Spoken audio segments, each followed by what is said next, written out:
Hi, Dyslexic Genius here. I'm back on the Edison gem and we're going to talk about the lead screw, which is this thing here, and the half nut, which is this thing here.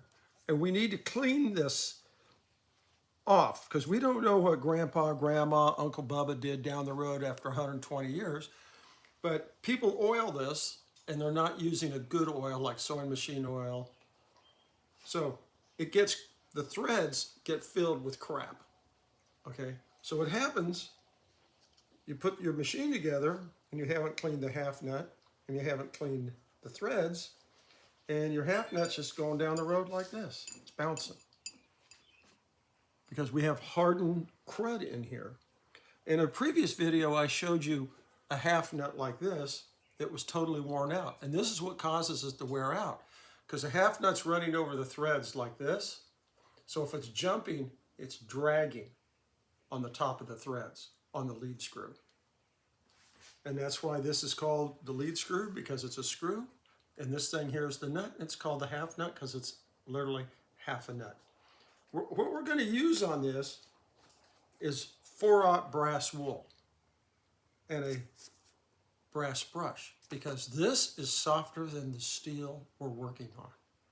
And we have to always remember, if I'm going to work on something, I'm not going to use a ball peen hammer on it. I'm going to say, okay, I got to clean the threads. I have to clean the threads with something softer than steel or whatever. That's why we use brass. What you do is we have it supported. We're just going to coat it with a little WD-40 because that crap eats everything else up. And now we have it soaking in WD. We're going to take the brass wool and we're going to turn it toward me because that's the way the threads are going. And we're going to pinch very hard on this, on those threads, because I want to dig out all that junk that's in there. And we'll sit here for a long time and do that, and we've got this part done.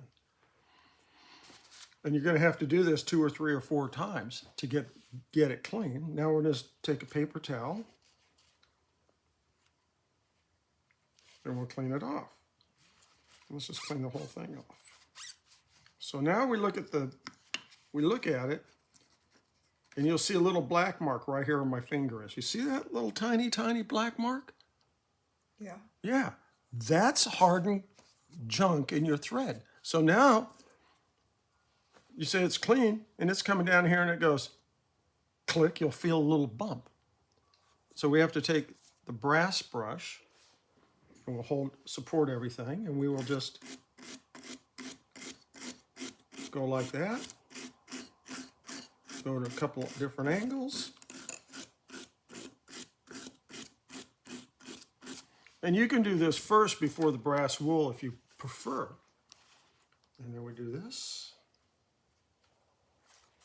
And now it's getting clean. Once you think this is totally clean,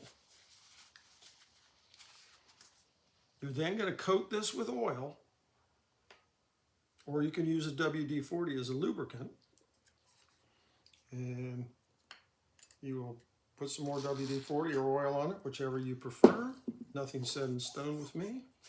And now we're going to take the half nut, and I'm going to take my index finger and my thumb, and I'm going to hook it in to the thread like this. Now I'm going to screw it in. And as it's going down, I'm waiting to feel a little high area or the junk inside the thread. And I'm going to go all the way down. And after that, you say, oh, I felt a little bump here. So you'll say, okay, I'll mark it with my thumb, take the half nut off. I'll hit it with the brass brush a couple of times, see if that goes away, and I'll continue. Sometimes these clean up quickly. Sometimes they don't. It takes a while to clean one. But this makes your Edison cylinder player work much more efficiently than they normally do. Because originally these were absolutely pristine clean. And that's my tip for the day.